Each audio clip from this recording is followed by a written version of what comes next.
ఏంటే చెల్లెలి పెళ్లి శుభలేక?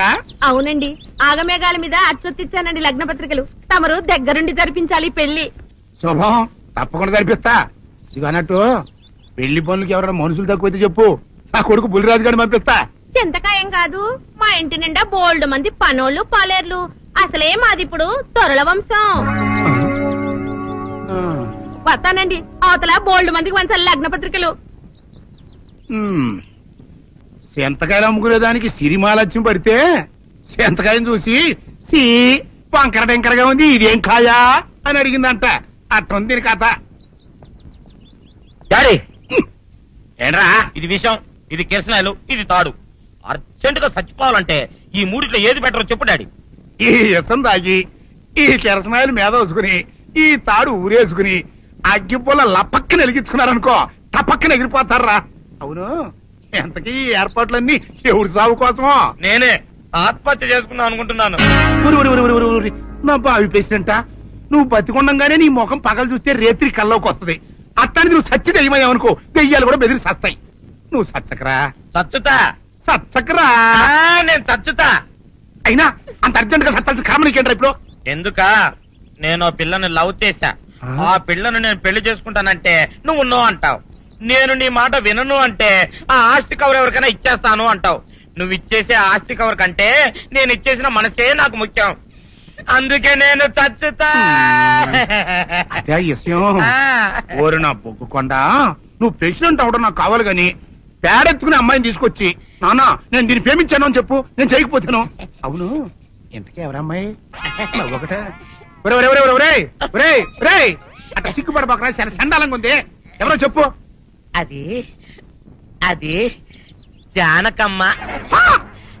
ఏంటి జానకమ్మ? అమ్మా, నీ గని పిచ్చిగా నెక్కిందంట్రా. నా వయసావిని నువ్వు ప్రేమించట్లేట్రా. జానకమ్మ కాదు డాడీ, ఆవిడ మనవరాలు సౌందర్యను ఆవిడ మనవరాలా? నా ఎదుకల్లో నా బొగ్గుకొండ కదే. రే, జానకమ్మ గారితో ఇయ్యమందడం అంటే నేను మాత్రం కాదంటని చెప్పు. వెంటనే వెళ్ళి వాళ్ళతో మాట్లాడి ఆ ముఖరథం పెట్టించుకొస్తా. అబ్బా, కింద ఒత్తులు తీసేసి ప్రాణాలు తీసేస్తున్నావు డాడీ. ముఖరథం కాదు డాడీ, ముహూర్తము. ముహూర్తము అదేలే వా, ముఖరథము అదే పెట్టించుకొస్తా. డాడీ, నేను ఇంకో డాడీ కాకుండా నీకే పుట్టినందుకు నాకు పిచ్చి హ్యాపీగా ఉంది డాడీ. ఆనందమానందమాయనే ఈ అందగాడు పెళ్లి కొడుకాయనే. తాతబ్బాయి గారు, ఈ శుభ సమయంలో మీకు విషయం చెప్పాలండి.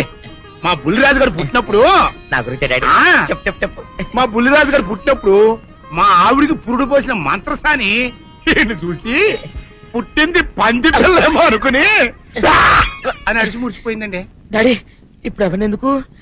ఊరుకోవా, మన జీవితాల్లో గొప్ప ఈ చిత్రాలు జరిగినప్పుడు 10 మందికి చెప్పుకోవాలా. ఇప్పుడు మంత్రసాని మూర్చిపోయింది కదండి. ఇకపోతే మా ఆవిడ ఎట్టండి సేపుల్లే నా కొడుకుని కన్నానని బెంగపడి పురిటి స్థానం అవ్వకముందే చచ్చిపోయిందండి. డాడీ, నేను నీ కడుపున పుట్టపట్ట కదా నాకు ఈ ఫేస్ వచ్చింది. నేను ఇంకొక నాన్నకు పుట్టిన అందంగా నన్ను పుట్టుండేవాడిని. ఇక చూడు, కాకి పిల్ల కాకి ముద్దురా. నీ మొహం ఎప్పుడు నాకు ముద్దొత్తనే ఉంటుందిరా కన్నా. ఇకపోతే మా ఆవిడ చచ్చిపోయింది కదండి. ఈయన్ని ఎత్తుకోవడానికి వచ్చిన పని పిల్లలండి. ఈయన చూసి దడుచుకుని పరుగో పారిపోయేవారండి. అసలు ఈడికి ఈ జన్మలో పెళ్ళవుద్దా అని నేను ఏడవని రోజు లేదనుకోండి. అట్లాంటిది మా బుల్లిరాజు గారికి మీ అమ్మాయితో పెళ్లి కుదరటం నిజంగా మా అదృష్టం కదండి. ఎంత మాట, మీలాంటి వారితో వీయమంతరం మా అదృష్టం. అలాగే అంత మాట్లాడతారు. పొంతులు గారు మొకరథం పెట్టేయండి. అయ్యా, ఈనాటికి సరిగ్గా 4వ రోజుకు ఓ మంచి దివ్యమైన ముహూర్తం ఉంది. అయితే అదే కాయ చేసేయండి. ఏం డాడీ? అట్లాగే. ఏమండే, మా ఓడికి పెళ్లి ఖాయం అయితే మా నూరు దేవాలయంలో దేవుడికి అభిషేకం చేయిస్తానని మొక్కుకున్నానంటే ఆ అభిషేకం ఇలా జరిపిస్తున్నాను. మీరందరూ పెళ్లి కూతురు తీసుకుని తప్పకుండా రావాలి. అమ్మో జానకమ్మ, నువ్వు కూడా తప్పకుండా రావాలి. ఎంత మాట, తప్పకుండా వస్తానమ్మా. వస్తానండి. అమ్మా, పల్నాటి నాగమ్మ లెవెల్లో పథకాలేసి ఈ పెళ్లిని జరగొడదామని చూసావు. అది తెలుసుకోలేనంత ఎదవని కాదు నేను. మీ అందరికీ తెల్లారదాకా టైం ఇస్తున్నా. నా కొడుకుని ఎక్కడ దాచారో చెప్పకపోతే మీ అందరి బతుకులు తెల్లారిపోతాయి. నిజంగా బుల్రాజు మాకు తెలియదండి. నేను ఇంకేమీ దలుచుకోలేదు. మీకు ఇచ్చిన గడువు లోపల మీరు నిజం చెప్పాలి, అదే నేను వినాలి, అంతే.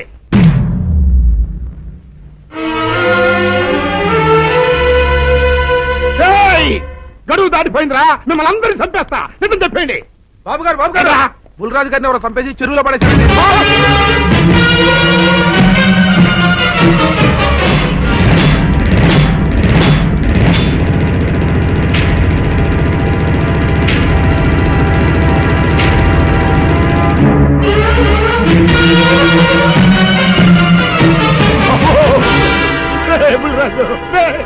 ధర్మానికి మారుపేరైన మీ కన్న కొడుకు మీద ఎవరు పగ పెంచుకున్నారో గాని మొహం నామరూపాలు లేకుండా చెక్కేశారు బా.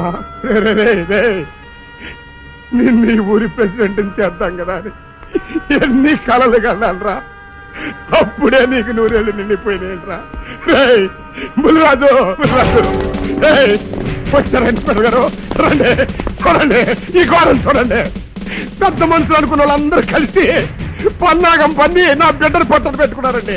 నా బిడ్డ సాగు కారణమైన వాళ్ళు ఎవ్వరూ బతికి బట్ట కట్టడానికి వెళ్ళలేదండి. ముఖ్యంగా ఈడనండి, మీ ఆవేశాన్ని కాస్త తగ్గించుకోండి. అసలు మీ అబ్బాయిని ఇతనే చంపాడడానికి సాక్ష్యం ఏమిటి? ఆశ్చర్యం ఏంటండి, ఈడో పిల్లని ప్రేమించాడంట, ఆ పిల్లనే మా అబ్బాయి పెళ్లి చేసుకోపోతుంటాను. వీళ్ళందరూ కలిసి ఆ పెళ్లిని ఆపుదాన్ని చూశారండి. అది కుదరపోయేటప్పటికి ఈ ఘోరం తలపెట్టారండి. ఓకే ఓకే, మీరు ఆవేశపడకండి. ఆ విషయాలను చూసుకోవడానికి మేమున్నాం. Mister your under arrest. Constables అది తీసుకురండి. ఆగండి, ఈ హత్య చేసింది సీను కాదు. అతను కాదా? మరెవరు? నేను. జానకి. అవును వీరుడు, బుల్లిరాజుని నేనే చంపాను. నువ్వు చంపావా? నేను నమ్మను. అవును, నా మనవరాలికి సీనుకి పెళ్లి చేయాలంటే వీళ్ళెవరూ ఒప్పుకోలేదు. చూస్తూ చూస్తూ వాళ్ళ ప్రేమని బలి చేయలేకపోయాను. బుల్లిరాజు దగ్గరికి వచ్చి వాళ్ళ పెళ్లికి సహకరించమని ఎంతో ప్రాధేయపడ్డాను. అతనందుకు ఒప్పుకోలేదు సరికదా. చాలా అసభ్యంగా ఒక్క రాత్రి సౌందర్య తనతో గడిపిన తర్వాత సీనుకిచ్చి పెళ్లి చేసుకోమన్నాడు. నాలో ఆవేశం పొంగింది. ఏం చేస్తున్నానో నాకే తెలియలేదు. అక్కడ ఉన్న ఇనుపు లైట్ స్టాండ్ తో బలంగా బుల్లిరాజు నెత్తి మీద కొట్టాను. ఆ తర్వాత గాని నేను చేసిందేమిటో నాకు తెలియలేదు. కానీ అప్పటికే అతని ప్రాణాలు పోయాయి. వెంటనే శవాన్ని అక్కడి నుంచి తరలించి చెరువులో తోయించాను. ఇన్స్పెక్టర్ గారు, జరిగింది చెప్పాను. ఇందులో ఎవరి ప్రమేయం లేదు. ఈ హత్య చేసింది నేను. నన్ను అరెస్ట్ చేయండి. ఐసి అలాగా. కానిస్టేబుల్స్ ఆవిడ అరెస్ట్ చేసి తీసుకురండి. ఈ బాడీని పోస్ట్ మార్టం పంపించండి. వాళ్ళందరూ వదిలేయండి. పెద్దరాజు గారు, మీరు ఒకసారి స్టేషన్కి వచ్చి స్టేట్మెంట్ ఇవ్వండి.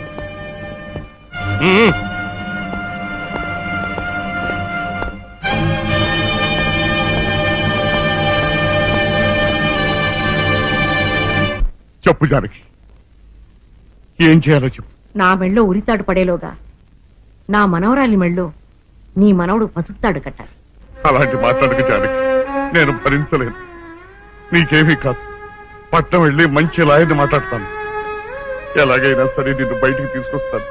నువ్వు నన్ను కాపాడే ప్రయత్నం చేస్తే నీ మనవడు ఉరికమ్మ ఎక్కుతాడు. ఏమిటో అనేది? ఈ హత్య నేను చేయలేదు.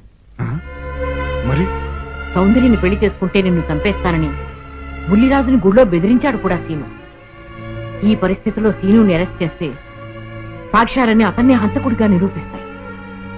సీనుకి శిక్ష పడితే నా మనవరాలి గుండె పగిలిపోతుంది. అందుకే ఆ జంట దూరం కాకూడదని ఈ హత్య నేనే చేశానని నేరం నా మీద వేసుకున్నాను. జానకి, నా మనమని బతికించడం కోసం నువ్వు ఉరికమ్మ ఎక్కుతావా? లేదు వీరు, నీ మనవని బ్రతికించడం కోసమే కాదు, ప్రేమని బ్రతికించడం కోసం, ప్రేమికుల్ని కలపడం కోసం. జానకి సార్, మనుషులు శాశ్వతం కాదు వీరు, ప్రేమ ఒక్కటే శాశ్వతం.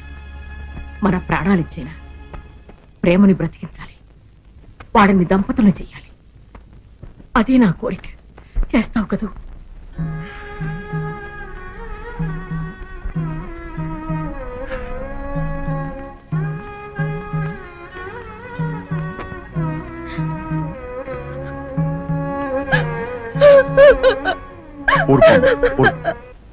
చెయ్యని నేరానికి జానకి శిక్షను పెంచడం నేను భరించలేదు. ఆమె చేసిన త్యాగానికి మన కుటుంబం మొత్తం తరతరాలుగా సేవ చేసిన ఆమె రుణం చేరు. మనం వెంటనే పట్టణం వెళ్ళి మంచి లాయర్ని మాట్లాడాలి. నా ఆస్తి మొత్తం పోయినా సరే జానకిని మాత్రం కాపాడాలి. ఏ రైతు భక్త వెళ్తానికి లేదు, జానకమ్మని కాపాడడానికి లేదురా. ఏ మనవరాలి కోసమైతే నా ఒక్కగానొక్క కొడుకుని పొట్టలు పెట్టుకుని నా కడుపులో చిచ్చు రేపిందో ఆ మనవరాలి ఇంకా బతకడానికి లేదు. అది ఎక్కడ కనపడితే అక్కడ ముక్కలు ముక్కల కింద నరికేయండి.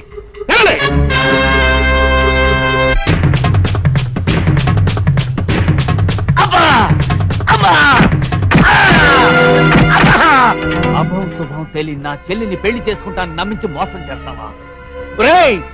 నువ్వు వేరే పెళ్లి చేసుకుంటావు తెలిసి కూడా నీకు ఏ అపకారం తలపెట్టకుండా తను ఆత్మహత్య చేసుకోబోయిందిరా నా చెల్లెలు. అలాంటి మంచి పిల్లకి ద్రోహం చేయడాన్ని మనసులో వచ్చిందిరా.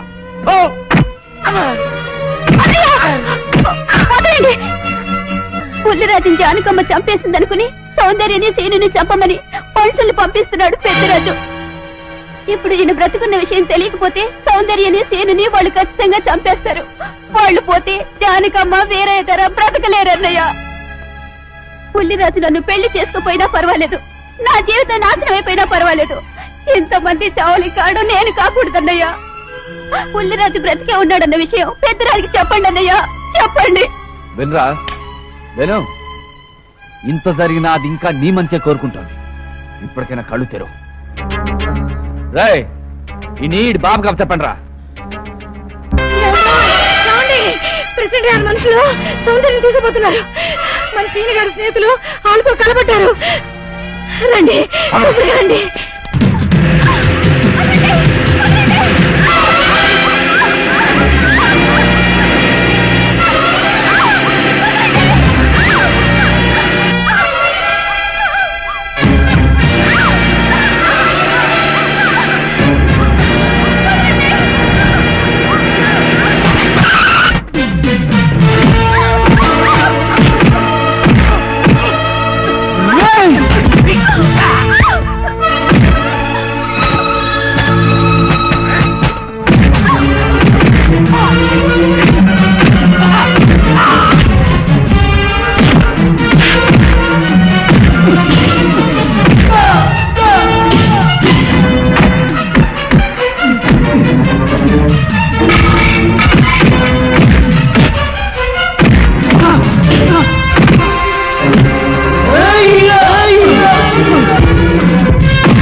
ముద్రస్తావు నా కొడక, నా కడుపులో చెడబుట్టే కదట్రా.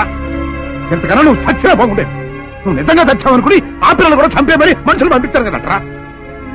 అమ్మా గౌరీ, మా ఊరు చేసిన ఏదో పనికి నేను క్షమాపణ కోరుకుంటానమ్మా. పెద్దవారు అంత మాట అనకండి. ఏంట్రా సిగ్గు లేకుండా ఇంకా నిలబడదొస్తావు? లగెత్తులు పోలీస్ స్టేషన్కి వెళ్ళి నేను ఇంకా బతికుండే తెచ్చాను అని చెప్పి జానకమ్మని నిడిపించుకురా. ఆ పిల్లకేం కాకుండా నేను చూసుకుంటా. అతను నిలబడతాను రా పో.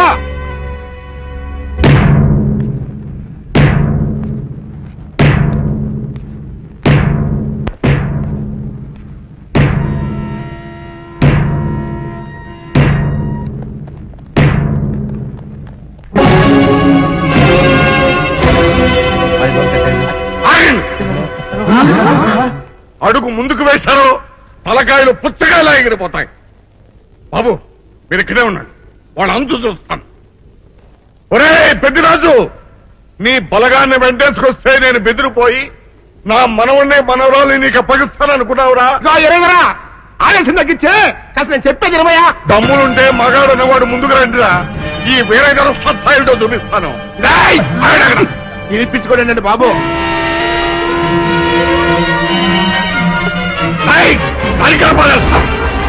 అలకాయలు ఎగిరిపోతాయి.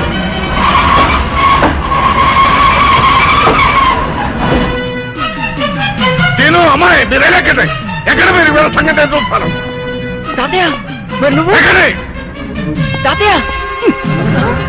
పెద్దరాజు ఎగిరిపోతుంది.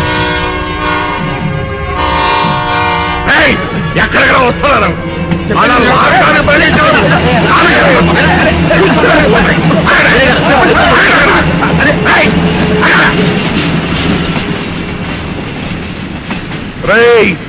నా మనవడు మనవరాలు ప్రేమ పౌరాల్లా ఎగిరిపోయారా. వాళ్ళ పెళ్లి ఎవడాపుతాడో ఇప్పుడు ఆపండిరా. వీరుడు నేనే వాడిని దింపేశాను. వీరుడు నీకిచ్చిన మాటను కనీసం ఇప్పుడైనా నిలబెట్టుకుందాం అనుకుంటే ఎందుకు దించావు జానకి? బుల్లిరాజు బ్రతికినాడు తాతయ్య. బుల్లిరాజు బతికే ఉన్నాడా? అదిగో దీక్షాపల్లా ఉన్నాడు మా అల్లుడు గారు. బుల్లిరాజు నీ అల్లుడా? అవును వీరయ్యా, మా ఊరు పెళ్లి చేసుకోవాల్సింది జానకమ్మ గారి మనవరాలి కాదు, ఈ పంతులు గారి కూతుర్ని. ఇచ్చేద్దామని వచ్చానేమో నువ్వేమో ఖర్చు ముట్టుకుని అందులో ఎవరేం మాట్లాడుతారో నాకు అర్థం చేస్తాక అయితే త్వరగా వెళ్దారండి. అందరం కలిసి పెళ్లి ఏర్పాట్లు అక్కడే చేద్దాం. ఈ కథ భరిస్తానులే.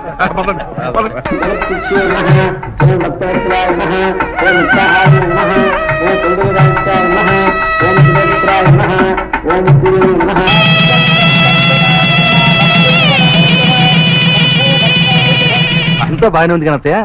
నాకు అంతు పట్టని విషయం ఒకటే, ఇంతకీ నువ్వు చంపింది ఎవరిని? మీ అత్తయ్య ఎవరిని చంపలేదు, అంతా ఉత్తుదే. మరి ఆ చెరువులో దొరికిన శవం? నేను చెప్తాను. కొత్తపల్లి నుంచి ఇప్పుడే మాకు రిపోర్ట్ అందింది.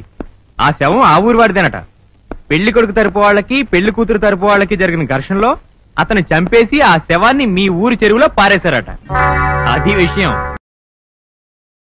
ఏం కావాలి? మంచి నూనె ఉందా? కందిపప్పు, మినపప్పు, శనగపప్పు, పొట్టు మినపప్పు, సేమన పప్పులు ఉన్నాయి. మొదటి రకం బెల్లం కూడా ఉంది, చూపించమంటావా? నాకు కావాల్సింది మంచి నూనె. డాల్డా, నెయ్యి, వంట కూడా ఉంది.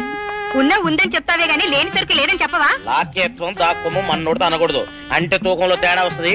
కన్యకా పరమేశ్వరి కన్నెర చేస్తుంది. ఎవరే ఆవిడ? సనుగుడు. ఇదిగో ఈ ఆటకి నీ ఇతిరి అవుతా అట్ట పావుతూనే ఉంటావా? నీ గిట్టం అయితే సొక్కంగా ఇత్తురు చెయ్యి అంటావు, లేకపోతే గిట్ట పావుడు అంటావు. నీతో గొప్ప సిక్కుచ్చి పడిందే. చాలే నీ ఆశకాలు. అవతల సావుకారింట్లో నాయుడు గారింట్లో బట్టలేయాలి. మరి సొక్క ఇత్తురు చేసుకుంటున్నా. అవును, ఈ సొక్క సావుకారిది కదూ? అవును, సావుకారు చంద్ర ఇదే. నువ్వేసుకుంటావా? ఆయన అరుస్తారయ్యా. ఉతుక్కేసిన బట్టలు ఒంటికి వేసుకోకుండా ఇచ్చేటోళ్ళు మానవులలో ఉన్నారా చెప్పు? పెద్ద చెప్పొచ్చోగలే పా. ఏదోలే లేటైంది పదా. ఇదిగో నువ్వు వెళ్ళి నాయుడు గారి ఇంట్లో బట్టలు ఇచ్చేసిరా, నేను సావుకారు చంద్ర ఇంట్లో బట్టలు ఇచ్చేసి వస్తా. తొందరగా వచ్చే. అక్కడ అమ్మగారు బట్టలు మాడతాడతా కుకోమక. నేనేసేనే నన్ను చూడగానే చీరలన్నీ తీసిన మొక్క మీద పడేసి మడతెట్టేసేయి అంటది. నువ్వు మాడతాడతా ఉంటే ఆ అమ్మ సందేల వరకు మడతెట్టించుకుంటానే ఉంటది. అట్టనే ఉంది. సరే సరే నువ్వు వెళ్ళు. తొందరగా వచ్చే. ఎవరు లేరే. ఇప్పుడే 4 సభ్యులను నొక్కెత్తపోరా. ఎవరన్నా చూస్తే సాగుకారే అనుకుంటారులే. అదే ఈ సొక్క వల్ల లాభం. దొంగతనం అయినా దొంగతనం ఎందుకు అవుద్ది? ఊళ్ళో వాళ్ళ బట్టలు ఉతుకడానికే కదా. కాదులే. ఏం చేస్తున్నా? బిల్ల, సబ్బు బిల్ల. నీకెప్పుడు సరుకులు గొడవే. నా గొడవ చూడు. చూడమంటుంటే సత్యం, సాహుకారుని కాదని చెప్తే సబ్బు బిల్ల మీద ఎందుకు వేసామంటుందో ఏమో. ఏంటి అలా చూస్తూ నిలబడ్డా? పెట్టు. నెక్లెస్. నేనా? అవును, అందటం లేదు. సరిగ్గా పెట్టు. ఊడకుండా పెట్టవయ్యా. అట్టాగే.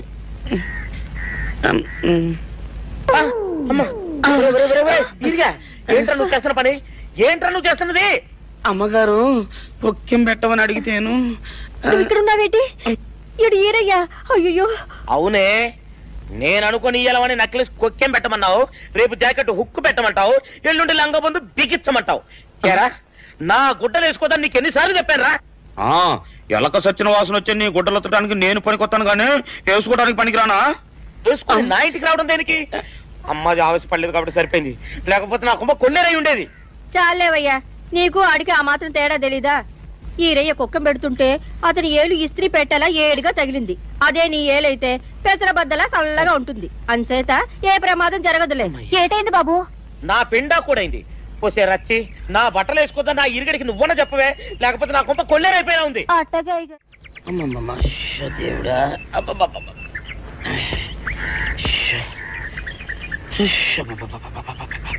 వచ్చావా? పొద్దున కబరెడితే ఇప్పుడే రావడం. గుడ్డలు బాగా ఉతుకు. నీ ఉతుకు మునుపులా ఉండటం లేదు. గుడ్డ తిరిగిపోతుందే గాని మెరుపు రావటం లేదు. ఓసి నీ అమ్మ కడుపు కాలా, నేను సాకలేరని కాదే నీ ముగ్గుణ్ణి. అయ్యో, సొక్కా లేకుండా మొహంతా జిడ్డు గారుతూ దరిద్రంగా ఉంటేను సాకలు ఈరయ్య అనుకున్నాలే. అనుకుంటావే అనుకుంటావు, ఇలా అనుకుని ఎప్పుడో నా గుంపలు అటుక్కుని ముచ్చేస్తావు. అసలు నాకు తెలియక అడుగుతాను, నువ్వు ఈరయ్య ఒకేలా ఎలా ఉన్నారయ్యా? ఓసి నీ అమ్మ కడుపు కాలా, అదో పెద్ద చరిత్ర లేవే. చరిత్ర ఏంటది? ఈరిగడమ్మ మా ఇంట్లో బట్ట ఉతికేది. ఉతికితే మా నాన్న జరి పంచలో ఆ ఈరిగడమే ఇస్త్రీ చేసేది. చేస్తే ఇంకేమో తెప్పించమో. మా నాన్న గొప్ప రసికుళ్ళే.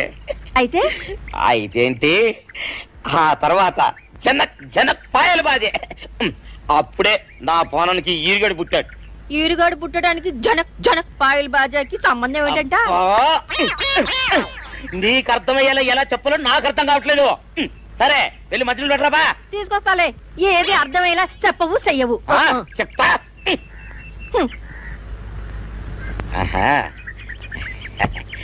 అమ్మగారు గుడ్డలు ముందే బయటపడేసరే. 2 చీరలు 2 ఇదిగో మంచినీళ్ళు. అయ్యో ఏమిటి తాయిత కట్టావు? అయ్యో ఏమైందయ్యా? ఏమైంది? ఓసి అమ్మగారు చాలా ఎవరితోనే నువ్వు మాట్లాడుతున్నావు? అయ్యో నువ్వు అక్కడున్నావా? నువ్వు ఏరియవా? నువ్వు అనుకున్నావా? ఇలా అనుకుని ఎప్పుడో నా గొప్ప కొల్లేరు చేసేస్తావే. ఆ మాత్రం ఎలక్కి ఏనుకి తేడా తెలీదా? అంటే నేను ఏనుగునా? కాదు, ఎలక. నీది ఎలక నలుపు, ఇది ఏనుగు నలుపు. నీ అబ్బ నువ్వు కాదండి, మీ మూలంగానే వచ్చింది. నేను సొక్కా వేసుకుని వచ్చా మీ కొంప కొల్లేరు అవుతుందంటే ఈసారి సొక్కా ఇప్పుకొని వచ్చాను. మరి మీరు ఎందుకు ఇప్పినట్టు? ఈసారి ఇప్పుకోకండి. ఏం కూసావురా? నిన్ను అడిగి నేను సొక్కా ఇప్పాలా? నిన్ను ఎలా నువ్వు లోపల తగలడా? 600 ఇవ్వాలా లేదా? ఇవ్వాలి. పోలీసుడు ఇప్పుడు అబద్ధం చెప్పడం. అయితే ఇచ్చేది 600. ఇవ్వను. పోలీసుడు ఎప్పుడు డబ్బు ఇవ్వడు. ఇస్తే ఈ బట్టలకే అవమానం. ఇవ్వరా? ఇవ్వను. సరే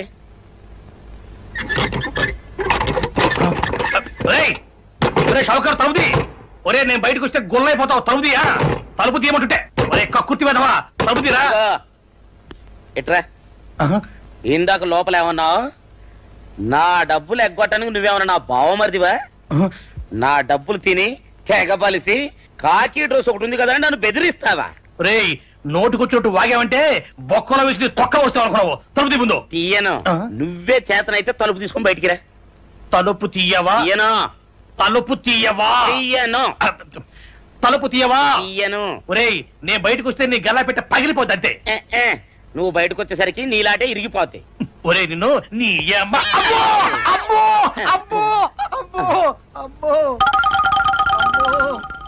సరే ఒరే ఈరిగా నీ కొరకు వెతుకుతున్నాను రా.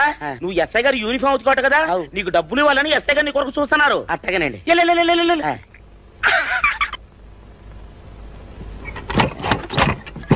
అయ్యగారు పందిరా కొడక, డబ్బులు కావాలా? ఇదెక్కడ డబ్బులు కావాలా? నా నాటి ఇరిగిద్దా? నీ గల్లా పెట్ట పగిలిద్దా? నీ గల్లా పెట్ట. అసలు నిన్ను సావుకారు అనుకోవడం ఏంటి? ఆ పోలీస్ అయి నిన్ను కొట్టడం ఏంటి? నాకేం అర్థం కావట్లేదయ్యా. ఏమో లేవే, అంత నా తలరాత. ఆ సావుకారు నువ్వు జత పంచెల్లాగుంటారు ఏంటి ఈ చిత్రం? చెప్తే బాగుండదు లేవే, అసహ్యంగా ఉంటది. అబ్బా చెప్పవయ్యా, ఆ రహస్యం ఏదో నా గుండెలో దాచుకుంటాగా. మరేం లేదే, చాలా కాలం మా అయ్య ఆ సౌకర్యం బట్టలు ఉతికేవాడు. అయితే ఇక చంద్రయ్య తల్లి సాగురేవు బాన్లాగా నిండుగా ఉండేదే. ఉంటే ఆవిడ గారికి మా ఎత్తురంటే ప్యానం. అయితే ఎందుకంటే ఎర్రి మొక్కవ.